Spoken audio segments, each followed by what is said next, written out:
اسرائیل بنے گا حدیث میں خبریں، یہ سارے مسلمان ممالک تمہارے ہاتھ سے نکل جائیں گے مسلمانوں، یہ عراق اور اردن اور یہ اور وہ، یہاں تک کہ ترکی، سعودی عرب کا بھی شمالی حصہ نکل جائے گا۔ البتہ مدینے کا جو ان کا پروگرام ہے اس کو اللہ نہیں پورا ہونے دے گا، مدینے میں داخلے کی ان کو اجازت نہیں ملے گی۔ بہرحال یہ سارا کچھ ہونے والا ہے۔ وہ وقت بھی آنے والا ہے کہ حضور کی ایک حدیث کے مطابق ایک شخص کے 1000 بیٹے ہوں گے تو 999 ختم ہو جائیں گے، ایک بچے گا۔ یہ وقت بھی آنے والا ہے کہ حضور فرماتے ہیں اتنی بڑی جنگ ہوگی، اتنی خوریزی ہوگی کہ پوری زمین اٹ جائے گی لاشوں سے۔ تو پرندہ جو ہے کوئی، ایک تو پرندے ہوتے ہیں کہ جو مردار خور ہے، گدھ ہے، وہ تو بڑی خوشی سے اتریں گے، تناول فرمائیں گے لاشوں کو۔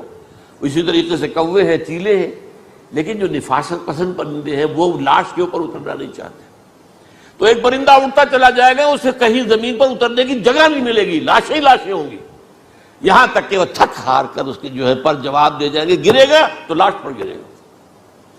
یہ وقت آنے والا، اور یہ یہودیوں کے ہاتھوں، یا یہودیوں کے جو سپورٹرز ہیں اس وقت، جو ان کے ہاتھ میں آلہ کار ہیں، ان کے ہاتھوں آنا ہے۔ میرے نزدیک اس کام کے لیے اس ملعون قوم کو، کہ جو حضرت عیسیٰ کے زمانے سے ملعون ہو چکی ہے، اس کو باقی رکھا گیا ہے، اسے یہ موقع دیا گیا ہے۔ اس نے اسرائیل بنا لیا ہے، تقریباً 2000 سال کے بعد وہ دوبارہ آ کر آباد ہوئے اس سرزمین میں جہاں سے نکال دیے گئے تھے 70 عیسوی کے اندر۔ یہ سارا کچھ کیوں ہو رہا ہے؟ ان کا یہ استثناء کیوں کیا گیا؟ یہ بڑی تلخ بات ہے، یہ یاد کر لیجیے، کیونکہ یا تو قوم اسی وقت ہلاک کر دی جاتی، جیسا کہ ہوا قوم نوح، قوم ہود، قوم عاد، قوم ثمود، قوم شعیب، یہ ہوا کہ نہیں ہوا؟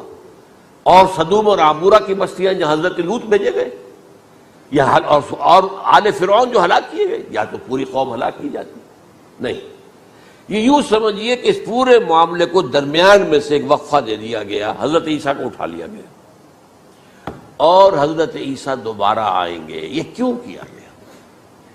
اب اس میں بڑی تلخ بات آپ سے کہہ رہا ہوں، یہ آپ کے لیے قبول کرنا آسان نہیں، حلق سے نیچے اٹھنے کی مشکل سے۔ اس قوم کو زندہ رکھا گیا ہے جو ملعون اور مغضوب علیہم قوم ہے۔ سب سورہ فاتحہ میں مفسرین لکھتے ہیں ضالین، یہ نصارہ ہیں، اور مغضوب علیہم یہ یہودی ہیں۔ اور قرآن کہتا ہے لعن الذین کفروا من اہل الکتاب علی لسان داؤد وعیسی ابن مریم، لعنت کی گئی ایک ملعون اور مغضوب قوم کے ہاتھوں آخری امت محمد، اور اس کا بھی بہترین حصہ، اس پر عذاب ان کے ہاتھوں آئے گا، عربوں پر عذاب یہودیوں کے ہاتھوں، اس لیے ان کو بچایا گیا۔ یہ میں نے کئی دفعہ واقعہ سنایا، مولانا اصلاحی صاحب بتایا کرتے تھے، کیونکہ وہ راجپوت تھے، یو پی کے راجپوت، مشرقی حصے کے، کہ ہمارے ہاں کوئی نوجوان اگر کوئی بڑی گری ہوئی حرکت کرتا تھا تو اس کے سر پر چمار کے ذریعے، چمار کے ہاتھوں جوتا لگوایا جاتا تھا۔ اگر راجپوت کے سر پر راجپوت کا جوتا گرا تو چلو تکلیف تو ہوئی، لیکن یہ کہ راجپوت کا جوتا گرا ہے نا، پڑا ہے، لیکن راجپوت کے سر پر چمار کا جوتا، جس کو آپ انگریزی میں کہتے ہیں to add insult to injury, وہ تکلیف بھی ہے جوتا کھانے کی، اور انسلٹ ہے کہ ایک چمار مار رہا۔ یہ امت سب سے خیر امت ہے، کنتم خیر امت اخرجت للناس،